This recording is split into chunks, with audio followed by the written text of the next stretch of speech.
શાળા ગામ ભથાણ બાવળિયા જગદીશભાઈ રણછોડભાઈ ગામની ગટરનું પાણી નિશાળમાં કાઢ્યું છે। ગામમાં છોકરાઓને ભણવાની બહુ તકલીફ પડે છે। નિશાળમાં જાય તો પાણી ગારામાં પગ બગાડી અને છોકરા નિશાળમાં જાય છે। ઝાપામાં એટલી ગંદકી છે કે કોઈ ઝાપામાંથી પણ છોકરું નિશાળે આવી શકતું નથી। પંચાયતમાં બે અરજી આપી છતાં એનું કોઈ નિવારણ આવ્યું નથી અને કે અત્યારે તાત્કાલિક આ ગટર લાઇનનું પાણી જે નીકળે છે એનો બહાર નિકાલ કરવા અમારી ભથાણ ગામની સર્વસ્તની અપીલ છે કે નિશાળમાં આ જે ગંદકી છે તે દૂર કરો।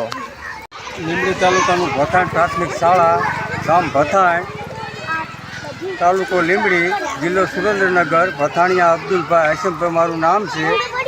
અમારી નિશાળની અંદર ગટર લાઇનની સુવિધામાં પાણી બધું ગામનું બધું પાણી અંદર નિશાળમાં આવે છે। ભથાણ પ્રાથમિક શાળામાં અમારા છોકરાને ભણવામાં આવવામાં બહુ તકલીફ પડે છે એટલે સરકારશ્રીને અમે અરજી આપેલી છે।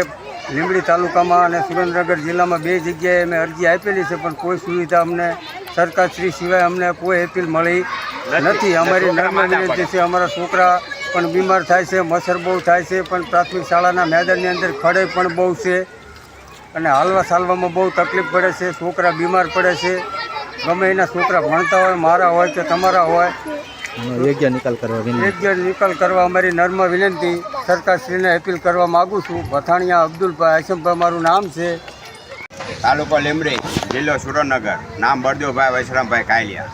નિશાળની અંદર છોકરામાં જવા માટે ગંદકી છે, છોકરા અંદર જઈ શકતા નથી, છોકરાના પગ પણ બગડે છે, રૂગડા પણ બગડે છે। તમે જુઓ આ નિશાળની અંદર ગામ પંચાયત કોઈ સામું તો આખી નથી ને કપસી આવી હતી નિશાળ આગળ તે હવન ઘેરે ઠેલવી નાખી અને સરપંચ કોઈ ધ્યાન દેતું નથી।